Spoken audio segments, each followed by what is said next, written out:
So this is day 27 of my 30-day retention challenge.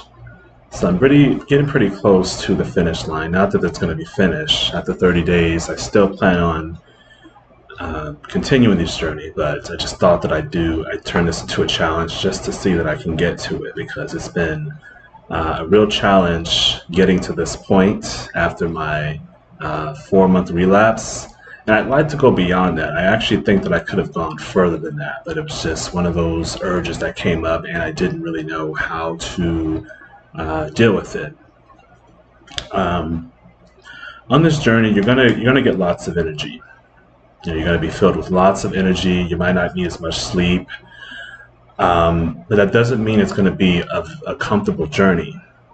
See, because it's what's happening to me is there's just a purging of a lot of undesirable emotions, like any uncomfortable emotion that comes up that I'm used to covering up by releasing. That's what's happening. It's like you're going through some withdrawal effects from the negative emotions that you're used to escaping by seeking pleasure.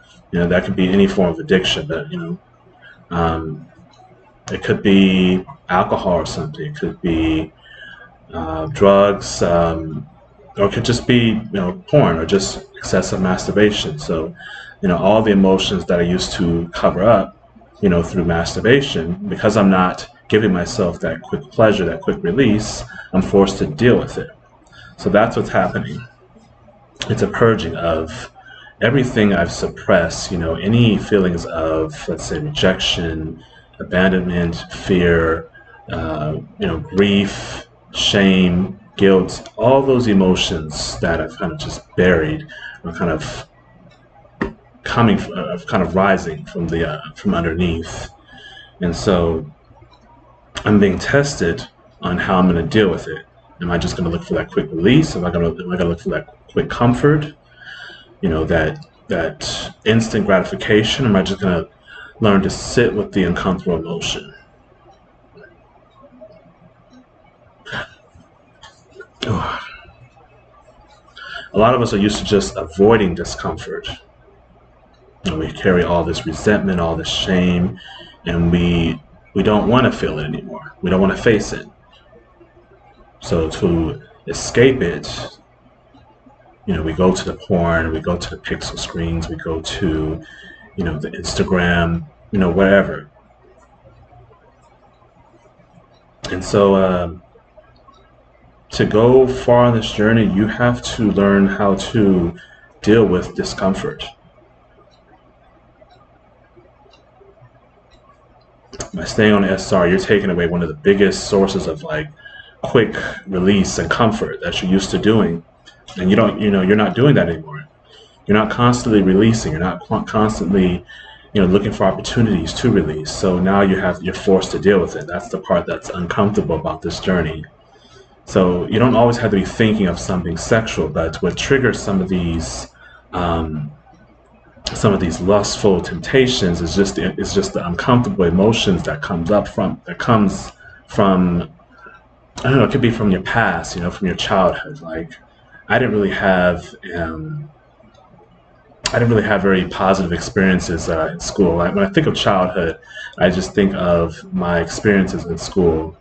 Um, that's just it's a time where I just didn't know where to fit in. I was trying really hard to make friends, and I just felt like such a social outcast. Um, I also was a lot more timid and didn't really know. I don't know. School was tough for me, like from elementary all the way to high school. It was just, and it's not that I haven't had any positive experiences in school. It's just that I just automatically default to the negative when I think about where all my limiting beliefs come from and my lack of confidence and my paranoia. Like I was extremely paranoid when I was in school, and yeah, it was just tough for me to fit in. Like I felt very lonely. I had some friends. I guess you can call them like classmates, but I still felt very alone in that experience. And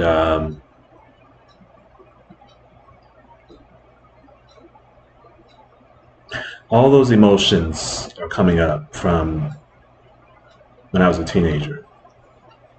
It literally just feels like a purging, you know. So that's the part of SR that is not going to be so glamorous.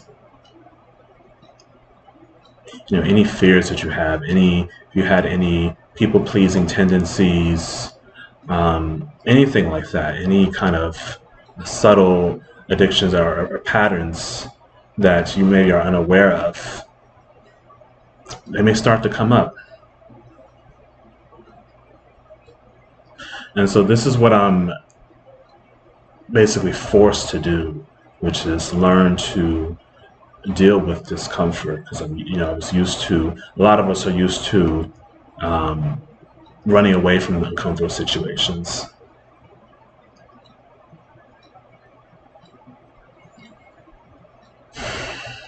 So just having that in mind, having that awareness of where these urges, come from, I think I'll be able to go a lot further on this journey. Because you don't always have to be thinking about something sexual. It could just be emotions that are like buried underneath, emotions that you're not even aware of. That's why the more the more awareness, you have of your limiting beliefs, your thought patterns, and your suppressed emotions. Once you become aware of them, you'll be able to face them and then eventually release the emotion. You'll be able to let them go, but you have to become aware of them first. So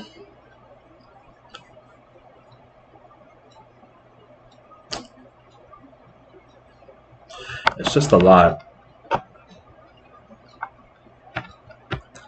It's a lot of stuff that is uncomfortable for me. Have a lot of fears. I think one of the biggest fears is just being rejected, fear of being yourself, because, fear of maybe speaking your truth. Maybe you grew up in an environment where when you spoke your truth, and if you tried to be yourself, people maybe rejected you, or they pulled away from you, or they, whatever. I kind of went through all that, and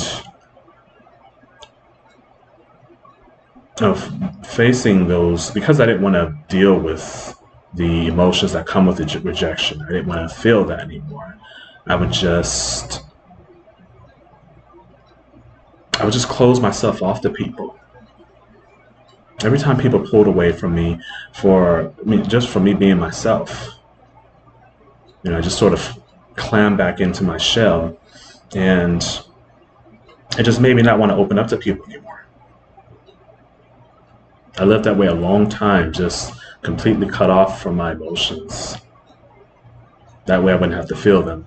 So I'm having to do so much work to connect with my heart again. Learn how to trust people again, learn how to open up again, and realize what happened in the past is in the past. Don't bring it into the present. Don't let it affect, future relationships or connections that I could make. So now that I'm aware of my beliefs, I have to go through the process of letting go. There's still some stuff I'm holding on to. I'm aware of it, but I haven't let it go yet. There's still some stuff that I'm carrying. And it's going to take some time. This is not a overnight process. It's not a race. It's not a sprint. Like I said, this is a lifelong journey for me.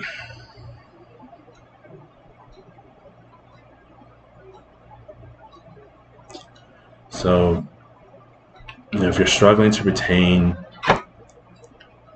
you still have these temptations everywhere.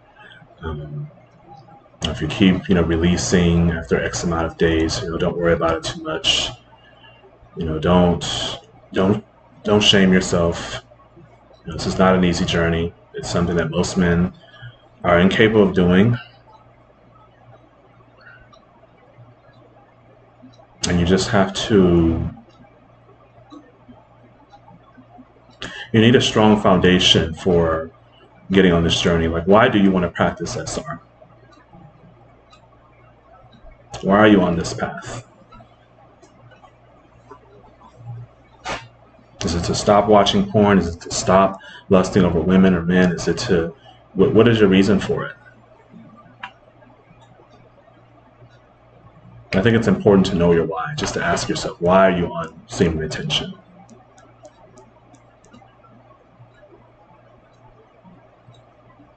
Don't think so much about the benefits. For me,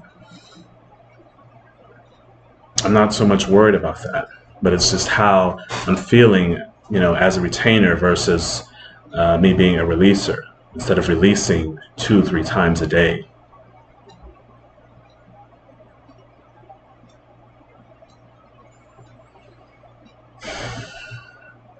So just keep going. And it's not meant to be an easy journey. It's going to test you. It's going to test you time and time again. And again, you just have to learn to, at the root of it, is just dealing with uncomfortable emotions and learning how to sit with it and not run away and not plug yourself into whatever, whatever type of dopamine is out there. It's learning to just deal with discomfort. We have to get comfortable with discomfort. And as I'm learning to do that, I'm noticing the urges are not nearly as intense. Like, I haven't had an intense urge in a while. So I think mastering your emotions is key to this journey. So that's all I have for today. I'll see you guys in the next one. I'm almost done with this challenge. So we'll see what happens after 30 days. But yeah, I'll see you guys in the next video.